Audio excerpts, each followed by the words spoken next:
On the bench today is the Squier Classic Vibe Custom Telecaster SH with a Bigsby. What's strange is I thought that this was the first time Squier had released a Telecaster with a factory installed Bigsby. It turns out there had been at least one Fender Special Run guitar and then one production model. The production model is called the Squier Vintage Modified Cabronita Telecaster with Bigsby and was black, which I now want one in my collection. But onward about the latest release. I could tell from the comments on the channel and on other channels that folks were pretty excited about the new Squier Classic Vibe release of a custom style Telecaster with a humbucker in the neck and a factory installed Bigsby. One thing told me the demand for these guitars was pretty high when I tried to buy one. The few dealers that I saw with them with free shipping, I added to my favorites in Reverb, and I even placed a few in my shopping basket. I found that if anyone is willing to offer a discount, that probably within about an hour or so you should see the offers come in. I never received any offers on this guitar, which is really strange. Even on the Fender website, they're showing this guitar as being sold out now. I finally just ordered mine at the suggested retail price. The Squier Classic Vibe Custom Telecaster SH with Bigsby is a model that pays tribute to the double-bound Telecasters of the late 50s and 60s. Here are the key specifications. It comes in available finishes today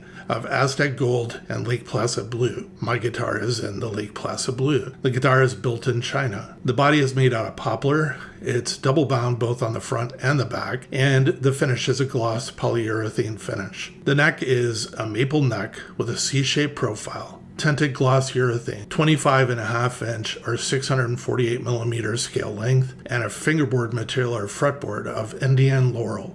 The fingerboard radius is 9.5 inches or 241 millimeters. The number of frets is 21 narrow tall. The nut material is bone, and the nut width is 1.65 inches or 42 millimeter. For the electronics, the controls are traditional Telecaster controls of a master volume, a master tone, and a blade switching 3 position that goes from position 1 is your bridge pickup, position 2 is both pickups, and position 3 is the neck pickup. The pickup configuration is single coil humbucker, with the humbucker being in the neck. The bridge pickup is a Fender designed Alnico single coil Telecaster pickup, and the neck pickup is a Fender designed Alnico humbucking pickup. Let's talk about the neck. I checked the edges of the fretboard and I found no sharp edges or sprout. I took a level and checked all of the frets for levelness and found fret rocking on the treble side of the fret at the 11th fret. Otherwise, everything else was okay. The neck relief, the truss rod, was adjusted properly, and I also found that the nut was cut properly.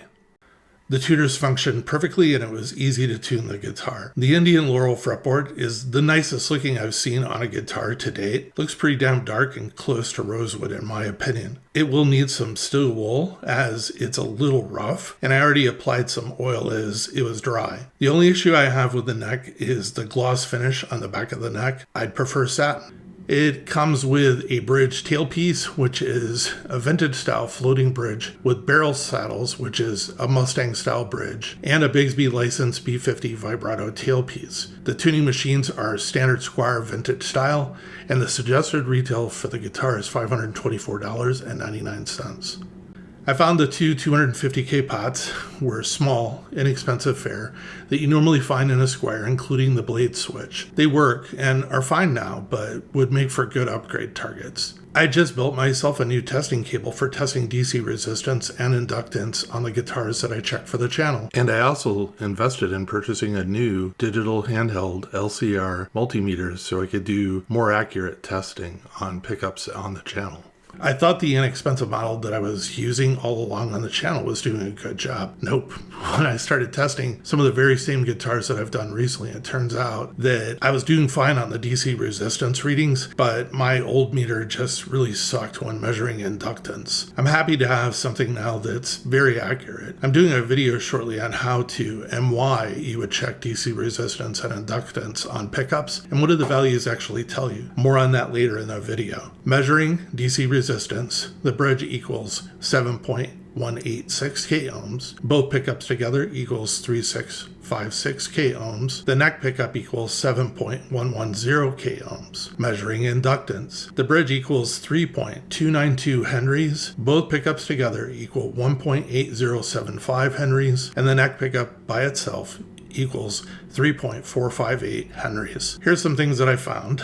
The Bigsby B50 vibrato tailpiece adds about 10.2 ounces to the overall weight of the guitar. The overall guitar, my guitar, weighs in at 8 pounds and 2 ounces, or 3.690 kilos. As a reference point, the Squier Classic Vibe custom Telecaster that everybody loves, as a base model without the Bigsby, weighs in at around 7 pounds 5 ounces to about 8 pounds. One issue to note with the B50 Bigsby is compatibility. I have read, and I hope that this is correct, and that the mounting hole patterns are slightly different between the B50 and the Bigsby B5. This means that no drill adapters like the Vibramate V5 are typically not compatible with the B50, but are compatible with the B5. Also, the B50 has holes drilled through the string bar instead of the normal little string post found on the B5. I worked with the Bigsby installed on this guitar by stretching the strings repeatedly, followed by then retuning, and I did this at least 6 times. By the time I was done, I found you can use the tremolo with a guitar mostly staying in tune. Much better though than I expected with a Bigsby, and a lesser expensive Bigsby. I think the holes in the bar instead of the post actually provides better stability for the strings. The string moves less, and as a result, the guitar stays in tune longer. That's my theory. I'm not saying that it's perfect. I'm saying that I think it is better than I expected it to be. There's a lot of critics of the Bigsby tremolos, and that's fine. Fit and finish. The fit and finish on this guitar is just excellent. The binding is defect-free and looks great. I love the Lake Placid blue color. It was really difficult for me to not choose the Aztec Gold. I'm really excited to see what Fender comes out with for online-only special color runs. It'd be really cool to see this guitar in red or maybe black. Now, let's talk about the soul of this guitar, which is the sound. Here's how I would describe the pickups in this guitar, which I actually think are the unspoken reason to buy this guitar to begin with. They have versatile tones.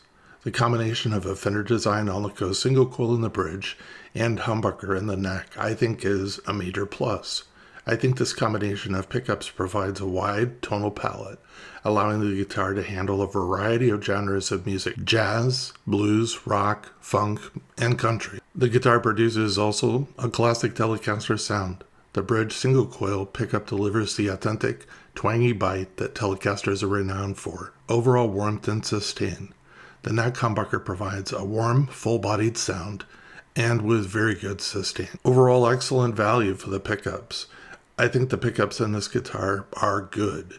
I would not replace or upgrade them, but that's my perspective. Someone else may hear them and desire something they are more familiar with. So in closing, yes, there is no factory coil split on the neck pickup, but this is an easy enough modification to make. The guitar looks like it has mojo because of the pickups. It actually does. I think this is a great guitar for the price.